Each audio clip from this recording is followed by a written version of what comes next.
Sir ఇంకో పద్ధతి ఏంటి సార్? ఈ పంచకర్మ కాకుండా 2 మెథడ్స్ అన్నారు గదా! అవును. హ్మ్. ఇప్పుడు అదే 2 మెథడ్స్ అంటే శమన ఉంటది. ఇప్పుడు ఇది అయిన తర్వాత సో ఒక 10-20% ఇంకుంటది. హ్మ్. సో మనము అట్‌లీస్ట్ మనము 2, 3 అంటే 4 నెలలు అంటే 3, 4 మంత్స్‌కి మీరు శమన అంటే థెరపెటిక్.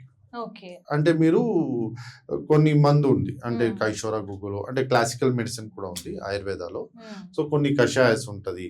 హ్మ్. టాబ్లెట్స్ ఉంటది. హ్మ్. అది వాడాలి మనం. ఎందుకంటే అది కొద్దిగా సస్టైన్ అవ్వాలి. ఓకే. ఇప్పుడు మనము 1 వీక్ పంచకర్మ చేసిన తర్వాత ఎన్ని మంత్స్ వాడాలి సార్ ఈ మెడిసిన్? యూజువల్‌గా 2, 3 మంత్స్ వాడితే చాలు. హ్మ్. 8-12 వీక్స్ మినిమమ్‌గా. హ్మ్. అండ్ ఇన్ బిట్వీన్ ఇంకొకసారి రివ్యూ చేసుకొని చేసుకుంటే ఇంకొక సరిపోతుంది. 1, 2 మంత్స్ వాడితే హ్మ్. యూజువల్‌గా ఫుడ్‌లో అల్లము హ్మ్. అది కొద్దిగా అండ్ ఈవెన్ గార్లిక్ హ్మ్. ఇదన్నీ చేస్తే ఫుడ్ కూడా కేర్ ఫుడ్ తీసుకొని అవును. తింటే అవును. ఫుడ్ సరిపోతుంది. కొద్దిగా కేర్ తీసుకుంటే హ్మ్. విరుద్ధ ఆహారం అవాయిడ్ చేసుకుంటే